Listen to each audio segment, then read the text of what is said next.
crazy day. Guys, we're not feeling so hot right now. No, we are feeling We're, hot. we're We're feeling very feeling hot. so hot. It's been a day, but we're here with the gorgeous, gorgeous Anna. Thank you so much for joining us. We're so happy you're here. For having me. Whatever We else you love guys it. talk about. No, literally, it's exactly what we need to talk about. Because if you've listened to the podcast or even some of the clips, we do talk about dating. Yeah, we do. We've gotten ourselves into some I've trouble. got my mouth got me into trouble. Yeah. I'll give you a talking to. Don't worry. Yeah, exactly. But Anna, I know that obviously Nat knows all of this. When we were talking about this before, and I was like, Nat, don't tell me. I want to like hear it straight from Anna. How did you get into matchmaking? Well, I didn't know it was a real profession or career. It was just something that I loved doing for friends. And I was really passionate about who my friends should date and not date. And it got to the point where I had a lot of friends around me that got married to either people I directly set them up with or invited them to a party and I'm trying to push them together. Oh my God. And I had a friend that encouraged me to think entrepreneurially. And I started writing like a fun dating rules book for my friends. Just kind of got into thinking of like as a side hustle. And then I got laid off from my advertising job. And that day I decided to buy one of those like online coaching programs, which I'm glad I did because it forced me to invest in myself Right. in what I wanted to do. And at first I was doing dating coaching, but I didn't really have the tools to set it up properly. And so I was like, okay, let me work with the matchmaking companies and kind of learn from there. And from those experiences, I learned things that I liked and things that I didn't like companies.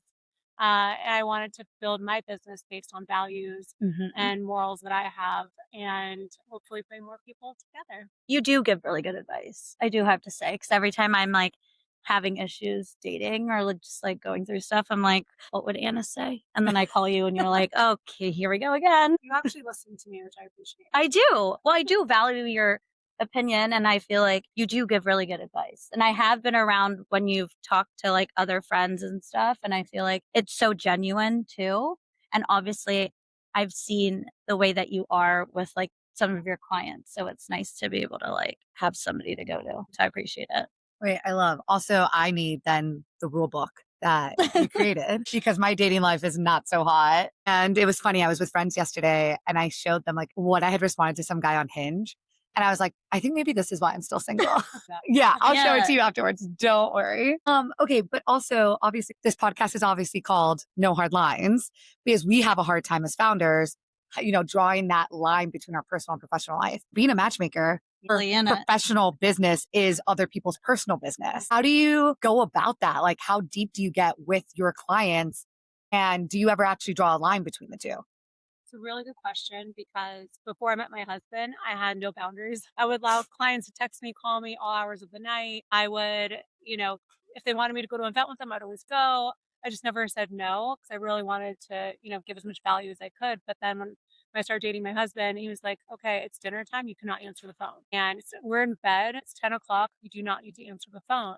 So he's been really good at helping me establish healthy boundaries with clients. But it's tough because I've noticed he also has gotten really emotionally invested in their outcome and like their dating life. So It's like, how's it going? yeah, honestly, Oh, like, that's he's met a awesome. lot of clients and we all want them to have success. And sometimes he hears advice that I give them and he's like, you need to be harsher, you need to tell them like what they're doing is appropriate. Like he's kind of more of a bad cop. Oh, And wow. there's gonna be a point where I have to bring him in to certain clients and can give that, advice that I'm Yeah. like too scared, too nice to give. Zach will enter the chat. Really, he's very good at that. He's really gotten a bird's eye view of what I do, especially as he's gotten to know the clients and he hears we do screenings with their potential matches. So he's kind of seeing the whole universe and he has more hard lines. He has more hard lines. I feel like he's very analytical too. So he's observing a lot. And then so he's like, okay, actually, this is what you should be saying. Yeah, he definitely has strong opinions and he's more black and white, where I live more in the gray.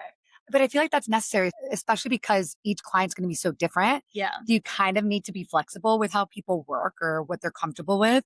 Because it's like we're both very extroverted, but not every one of your clients, I'm sure, is extroverted, where it's like, okay, well, that approach might not work for them. So we have to think of something different.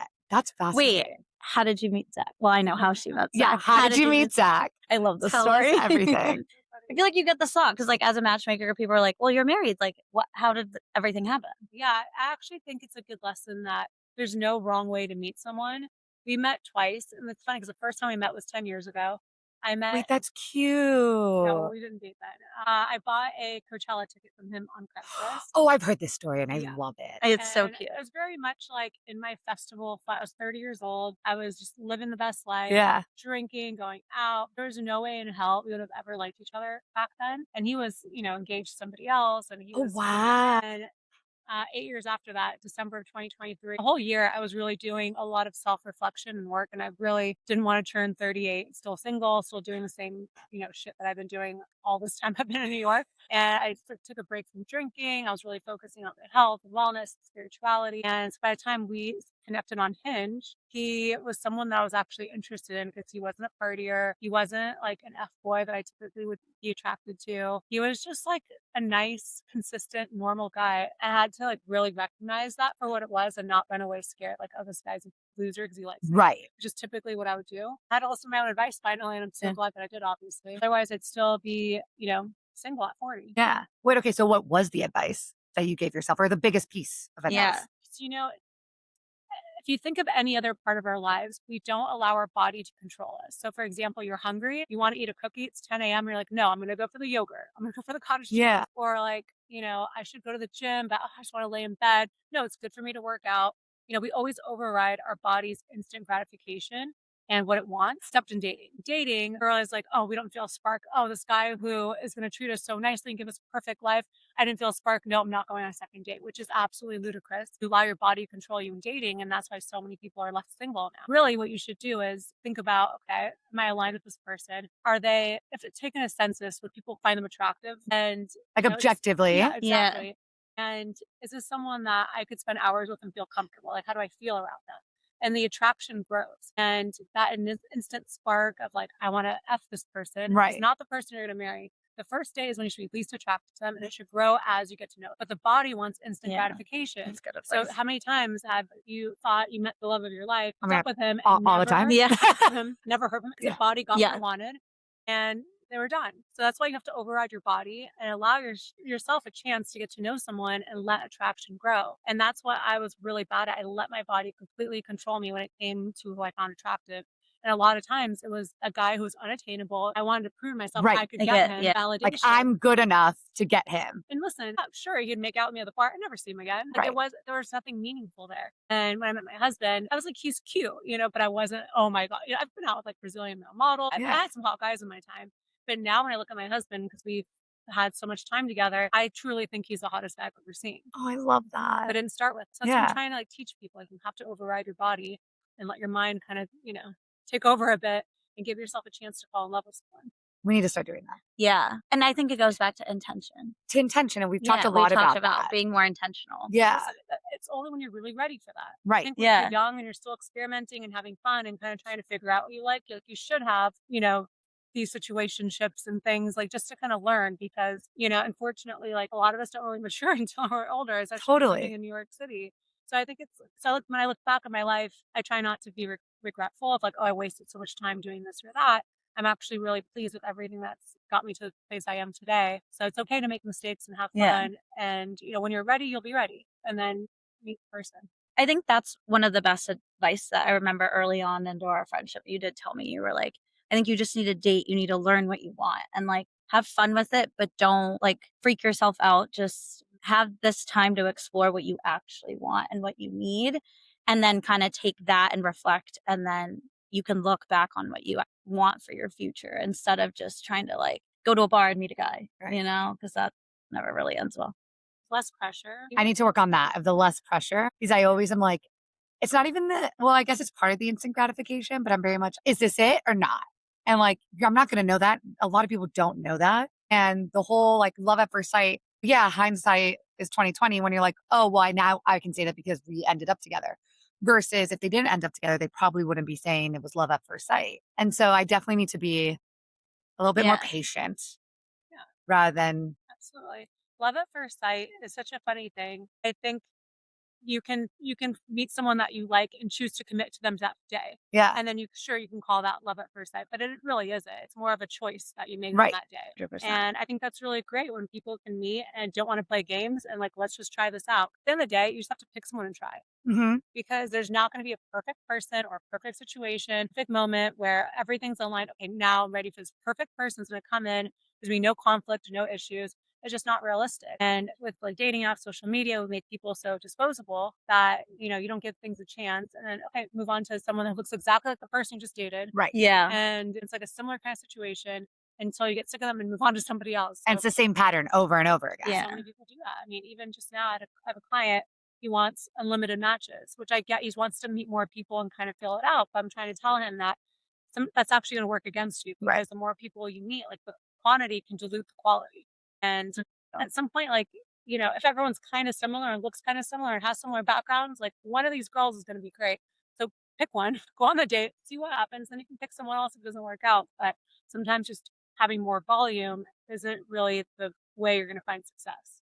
I think I've been so turned off by like dating apps because I'll judge somebody based off their Yeah. looks more than their personality. And I feel like that's why I want to meet somebody in the wild so I can get a sense of their personality, not just how they look. But I've been trying to be better about not letting that just consume why I should be on dating apps, and just changing my mindset on like, well, maybe let's start a conversation or let's not judge them as much how they look. Let's just go on a date and kind of get to know them.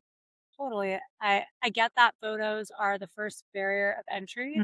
And that's why you need to have good photos of yourself. So Mhm. many people, I'm like, can you send me or even when you fill out a profile on my database, you have one photo to upload into your profile. And the photo that some of these people pick, like it's a selfie, you can't see what they look like, My God. sunglasses, group photo. It's just, they're not good photos. And you're like, this is what you think is your best photo to Right. upload to a matchmaking database. Like you have to have a little self-awareness that you need to have a good, a couple of good photos of yourself. I love a professional photo. Like even now with iPhones, you can take Oh, very totally. Oh, there's just so like many look ways. cute, Right. like get a little stand for your phone. Oh, I do it all the Take time. yourself, have a friend, Yeah. look on Instagram for ideas for poses and stuff. Like there's so much information of how to have a good photo. And if you need to get your makeup professionally done, do it. Yeah. It's worth the money if you're gonna look your best.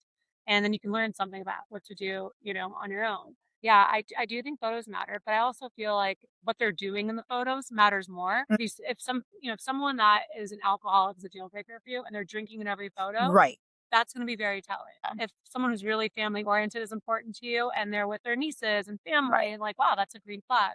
Look beyond, exactly what their face and like what they're doing in the photos. And if you're like, okay, all these photos look really blurry and really old, this person is Probably not great. So there's what. And I also think it's good to look for things to like versus look for things to not like and retrain your brain to be like, all right, I'm going to find 3 things I really like about this profile. And maybe they're not for you, you're not going to swipe right. But if you can just train yourself to kind of look for the positives, then when you go on the date, you'll do the same thing. You'll look for the positives rather than, hey, he showed up 5 minutes late. I don't like his jeans. He's a stain on his Like shirt. you're looking for reasons Yeah. to not. It's like I said, no one's perfect. Right. But yeah, you got to train yourself because you don't want someone on the date you being like, oh, I don't like her hair. She used the wrong, word for this. Yeah. Just looking for things not to like about you. Like that's a lot of negative pressure that you're gonna Yeah. feel, and you don't want to give that back to someone. Like you want the energy to be positive and good. Totally. And know You them. talked about that on your podcast, right? About how like when you go on a date, obviously like you're not going to like every single person you go on a date with, but if you always think about all the bad, that's the energy that you're bringing back into your life. Not worth it at the end of the day. It didn't go well, okay, move on, but don't speak badly about what's going Yes. on. Like especially like in Jewish tradition, the worst thing you can do in the entire world is to speak badly about someone and like try to embarrass them. So if after you go on a date and you're like laughing like, oh, I didn't, his shoes were so ugly and oh my gosh, his breath smelled. If you're really trying to like put them down, and Yeah. make fun of them afterwards with your friend, that is the worst energy in the entire planet, and you're bringing that energy right back to you. Oh no. And so you really like do not make fun of people. People are not a commodity. Yeah. Just for Yeah. amusement. Someone's being vulnerable, putting themselves out there, and if they weren't for you, like That's you say, so fine. wish you blessed Yeah. in your Yeah. future endeavors and then move on. But then to like use that as material to embarrass them is just such bad energy. And if someone that you liked and they didn't want a second date with you, being like, oh, he was a loser, I didn't like him anyway. Like, Yeah. Also, I hate that energy. I shouldn't say I don't like that. I don't try not to be negative. But I really don't like that because you never know who's going to come back around. You don't know who they know.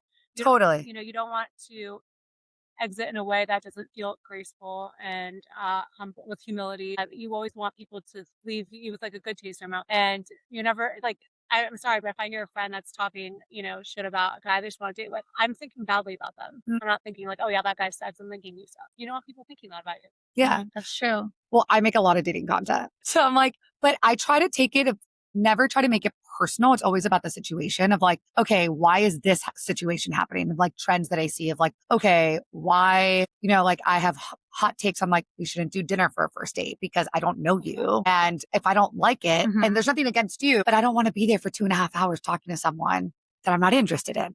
Right. Or, kind of, I do like when a guy takes lead and says, okay, this is what we're going to do. And this is the plan. And we've talked a lot about this. Yeah. And, there's been guys that don't really do that. And I'm like, why is that happening? And I try to keep it a little like high level. I like never say anything personal about the actual person. I'm just like, this situation's happening. But it's funny that you say that because also my dad, shout out, listens to like every episode, watches all my content. He comments on all of our Spotify episodes, but he's like, Vanessa, love that you do this. Maybe don't air out all your dirty laundry. And I'm like, well, he's like, it might just be a generation thing. I'm like, yes. But also it's like conversations of what we see in dating as it's changing so much. And especially to your point in terms of the options that we have. I think of like older generations got married quicker, younger. And I think there's a lot of factors that, affect that. But I think probably one of them is what you said in terms of we just have so many choices now that it's like, well, and exactly what you said, one of your clients wants unlimited matches because he just wants to see what's out there. But at some point, You're gonna have to pick there's something. women, and there's women that are similar, right? So like, okay, how do you make a choice at the end of the day? Because love is, is a feeling, but long-term love is a choice that you make at the end of the day to choose that person over and over. And so I'm curious of what you see in our dating patterns as that has evolved. And over the last years of like being a matchmaker yourself, what do you think is one of like the biggest changes that you're seeing? Yeah. Well, I want to say, I think what you're doing is fine. Okay. General Thank advice. you. I was like, oh my God. I was like, I need to that's change good. everything that I'm doing. So nervous to do the wrong thing. Yeah. That end up doing the wrong thing. Right. Like they're scared of taking the lead because like, well, women want to be independent.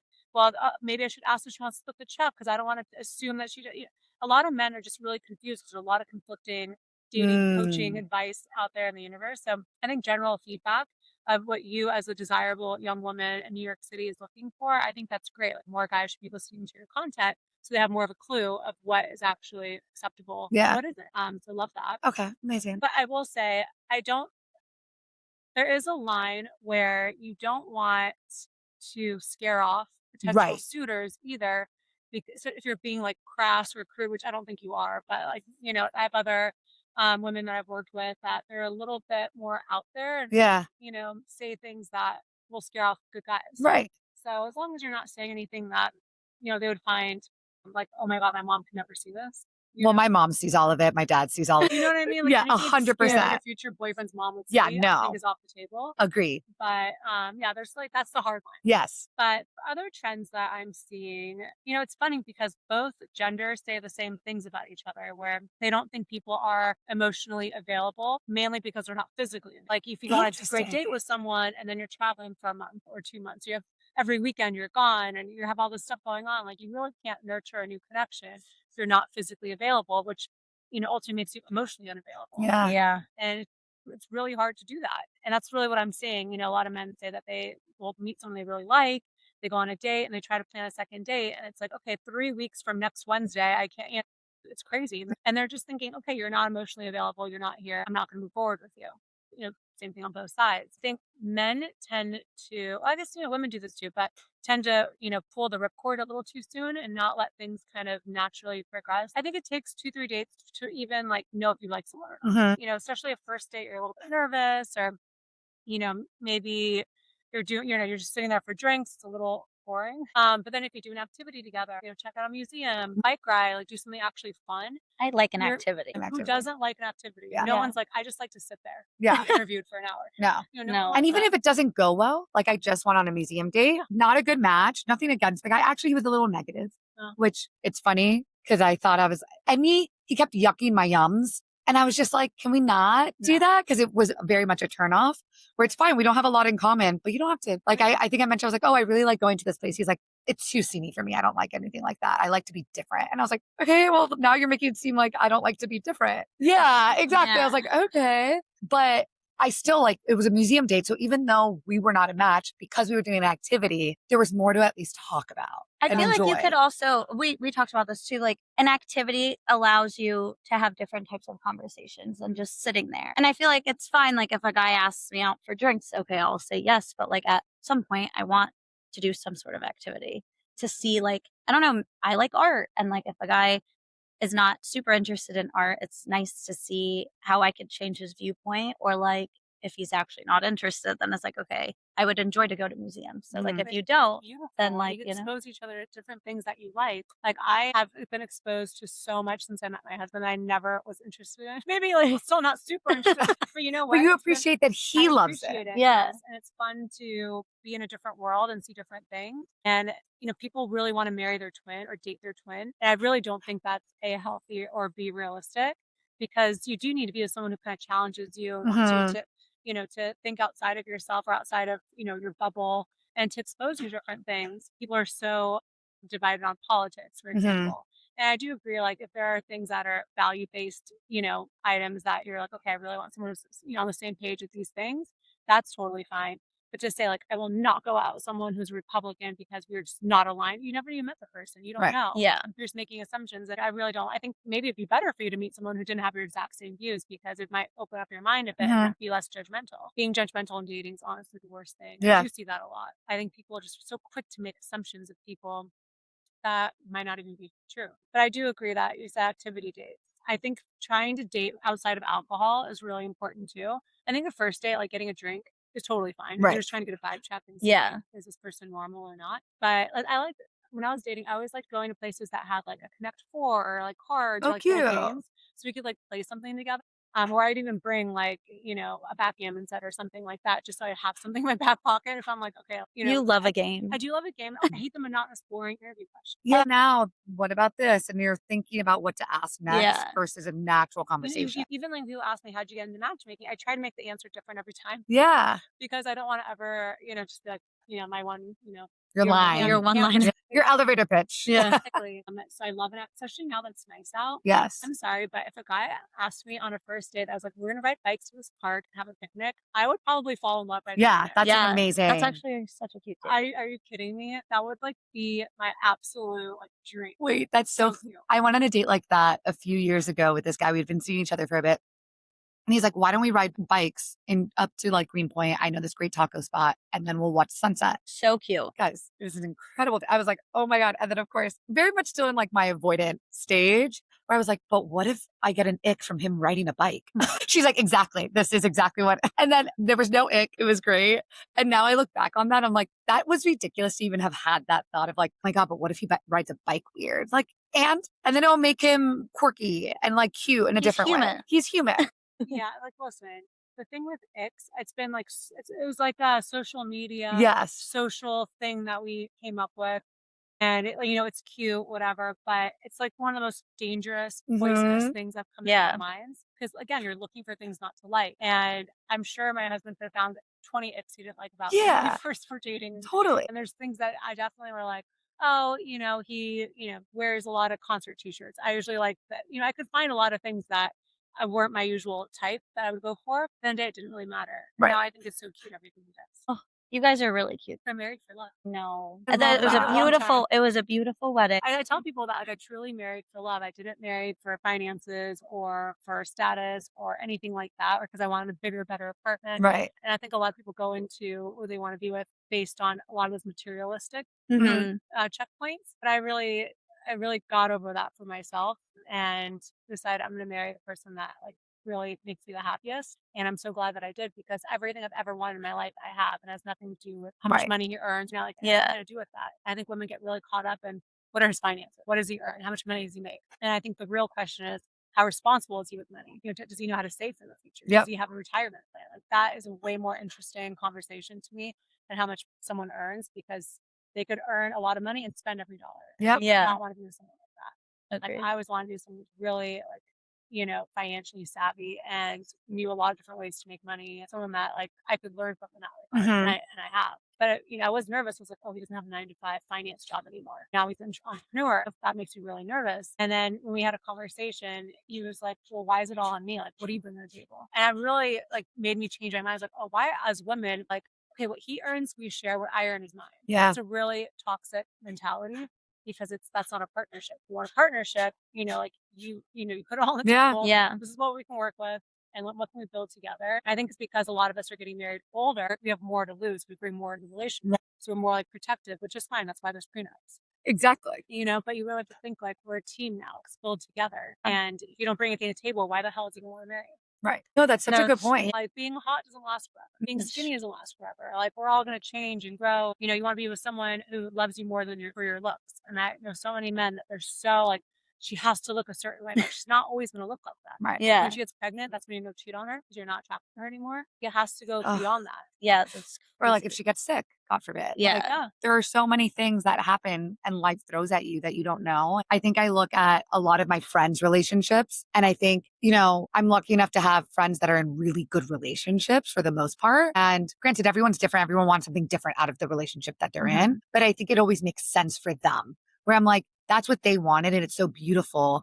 And I think, seeing my friends as we get older go through hard times and seeing that their partners are there for them, I think especially in the last year and a half, I think it's made me realize, to your point, what I'm actually looking for in a partner and not just why they need to be hot and make X amount and do, which like very much I used to think that way. And I think now it's especially from like my most recent relationships, it's been a lot of like, okay, hold on. Are they family oriented? Are they actually there for me when I'm not having, not everything in life is linear. It is not even linear, just like great, like there are ups and downs. And that's when you want your partner to be there for you. Yeah. And so I think finding someone that sticks with you and makes that choice again to like love you and be there for you, that's really what we're looking for at the end of the day. And that's what's going to sustain a real relationship versus finances. Like all your money can be gone the next day. And then what happens? I had a client, he had a lot of money, he was engaged to somebody who lost his business and she went away. You know what? When he got his money back and years went by, she was begging to move out of it, begging. And he had moved on. Yeah. So, you can't think so hard line. Yeah. There is no hard line. Yeah. All of my female clients, especially, you go on a date with someone and like I said, the consensus is they're a good catch. Give yourself a chance to fall in love. Like for men, they're a little bit more visually operating on that. And, that's fine, wherever. For them too, love does grow, obviously, beyond the looks. But for women, we really can fall in love with someone's like soul and how they treat us and how they treat our families and their families. So you have to really, give yourself just a chance rather than give yourself the hard line, like no traction, nope, it's not going to happen. If you convince yourself it's not going to happen, it's not going to happen. And I think so many of us date from a place of, I want to say trauma. It is kind of trauma. 100%. Oh, yeah. Maybe you're really in love with them. They're very avoidant. So you're constantly trying to, recreate that relationship to solve that old wound. I've spoke to a lot of psychologists lately from my podcast. I realized like I was really doing that. I felt some kind of way growing up with my parent, daughter of immigrants. My parents always been gone working. My sister left the house when I was 10. So I kind of felt really alone as a child. And I realized I'm always like chasing people to be with me. When I met Zach, I was like, I honestly almost ruined it because I was not used to someone who was so consistent and treated me well. It felt very wrong in my body. My nervous system didn't catch up with my brain. And that's why I had to tell my nervous system, like, calm down. Like, this doesn't feel wrong. This feels different in a good way. In a good way. But it really felt wrong to me because he wasn't typical avoidant F-boy that I was used to. It wasn't familiar. It wasn't familiar. And you felt safe in the familiar, even though it was toxic. Exactly. Once you have an awareness in that is when you can start making real changes. And that's why I tell all my clients, think of your last 5 relationships, like really journal. What did you feel like in them? Like what were the elements of the relationship? What was the breakup? If you look at the last 5 relationships, there are some patterns that you're seeing time again. It means you haven't faced something in your life and you really need to face it. Understand like, okay, like I do deserve someone that's going to be there for me and going to treat me well. And I don't need to keep chasing this same familiar pattern that's so toxic. And then from there, like you can actually meet someone that is a good fit for you. Awareness is the first step. Awareness is a good one. I feel like I've caught a lot of patterns in my life that I'm like trying to like work through, but I think it's good to kind of take a step back and be like, okay, what's going on? How have I been dealing with certain things? And like, what are things that I can connect the dots that are good and bad? So then I don't have to like relive, but also kind of confront, when it comes to like the dating side of stuff. Then also now that I'm trying to date a little bit more, it's like, how can I be a little bit more intentional and like actually get to know the person and like give them a chance instead of running away? Yeah, I mean, a lot of people like to force an outcome. Our brain, if we don't have like the end, really clear of what's going to happen, we like to our brain is going to try to figure out what the ending is going to be. And a lot of times it's going to go the negative. So if you're thinking like, oh, someone didn't text me for a few days, that's it. They must not be into me. It's done. It's over. They're this, they're that. You made an outcome. Anna calling us out. Oh, you know what? Did you fucking message them? No. So, they're probably thinking the same exact thing. And Yeah. Yeah, it's confusing. That's why, like, in dating, we're so scared to speak up and ask the other people, like, how they're feeling or what's going on. Because we're scared of the answer. In reality, if someone gives you an answer that's no, it's better to know sooner than later. Yeah. Don't give yourself anxiety. Like, I'd be so scared to even text a guy if we had a date that day and I didn't hear from him for a day. And I'm like, okay, I didn't get the confirmation text that morning. I'd be so scared to text like, hey, we're still on for tonight. And, I'd be like, just all day, like, so much anxiety. Like, am I going on this date? Am I not going on this date? Finally, like, I'm just going to send the text. Yeah, just send a text. And a lot of times, like, oh, yeah, I confirmed 2 days ago. But yeah, we're still on. Or maybe they'd be like, oh, I forgot, sorry. But at least then I knew. Yeah. And I always tell people, like, if you have any anxiety, just ask the question, put it out there. There's nothing wrong with that. And that way you'll actually, know the outcome rather than forcing one or, making one up. Totally. Wait, so switching gears a little bit here. So you, yes, are a matchmaker, but you also are creating a dating app. Yeah. Snug. Yeah, so Snug. Tell us more about that. Yeah, I've been helping develop it. Well, not on the developer side, but more on the questions that we're looking for to match people properly. And we're building up the database now. Officially, I'm an advisor now, but it's actually live on the Apple Store now. Amazing. That's so exciting. Yeah, Congrats. we want to bring more people in. The algorithm is amazing how they can do this score for compatibility based on so many different factors, and you'll see exactly where you're compatible and where you're not. And from there, what I think is really great is once you actually go on the date, the ability to put into the software real feedback for the person. It's so hard to tell someone's face, like, hey, you had BO on the date. Yeah. And like, but that's something they really should know. But you can tell it into, it's like a dating concierge and AI. Oh, I love that. And you just say like all the, real feedback, and you can even do it like a voice memo. That's and then nice. from there, the dating concierge will, recalibrate it and give it a very gentle way back to the person of real feedback for them to become better daters. And that's really what we think is missing in the dating. It's not that you haven't met enough people. I mean, the same person you can meet on my app, you can meet on any app. Totally. But the problem is that you don't know what you're doing that could be turning people off. And you don't know if you're saying things that, people are taking the wrong way. And for my matchmaking business, I can tell you I had so many clients, really just giving them a little self-awareness, completely changed their dating. And they were able to actually meet someone. And it wasn't like anything was wrong with them. They were just saying things that they didn't realize were being taken the wrong way. Right. Yeah. So to be able to have that real feedback is what we think will be the game changer for dating, where people can actually grow and learn about themselves in a way that doesn't feel uncomfortable. An AI chat box telling you like, okay, like, maybe don't check your phone so much during the day. Yeah. Or, maybe to make sure to ask good questions and conversations of ping pong match. Giving you real feedback in a way like that, I think people can actually take it. It's really hard for me to tell someone. Sometimes like feedback that's hard, to give. And so I'm like, all right, I can be my little avoidant self. You're like, I don't need to do it. The AI will do that. Exactly. So yeah, we're accepting people called Snug Dating in the App Store. I think we're launching first New York, Denver, Scottsdale. We're doing interesting. That's where we have like our one of the founders is in Denver. Okay. And his girlfriend lives in Scottsdale. And so she's been doing a ton of like recruiting. work. And those are also like, I think under getting else comes to New York. So it feels kind of saturated. Yes. It's nice to get different markets too. I know we're at time pretty much. And this is what we ask everyone. Obviously, this podcast is called No Hard Lines because we have a hard time drawing a line between our personal and professional life. Where do you think in your life you have the hardest time drawing that line, if you do at all? Yeah, definitely, staying connected with clients, but not being so overly invested in their journeys where, like, my heart breaks. And I have to kind of keep it professional on my end and not get too excited when I'm telling them a match, because then they get so excited and just kind of staying more neutral. Yeah. That's definitely something that I've gotten better at, but I'm still working on it. That's really good. And where can people find you? They can find me mostly on Instagram. I post a ton on there. I'm doing a whole new aesthetic, so let me know what you think. But it's at Anna Morgenstern, and then my website, annamorgenstern.com. If you want to get into the database, it's free. DM me. I'm always happy to answer questions. And then my podcast is called Dating Rehab with Morgenstern. Dating rehab. I love it. And When that's do your something episodes come out? they come out on Mondays. I actually skipped today. I needed like a little, It happens. little, I say spring break, summer break. Yes. And then we'll be back. But I think I have 12 episodes live now. Oh my my God, that's gosh, awesome. That's amazing. Congrats. You've had some great guests too. Thank you. Yeah, I've tried to have different people that are in the mental health dating space, especially therapists. It honestly feels like a therapy session for me. Yeah. When I talk to them, they're like, what about this scenario? But yeah, I've learned so much. It's been great.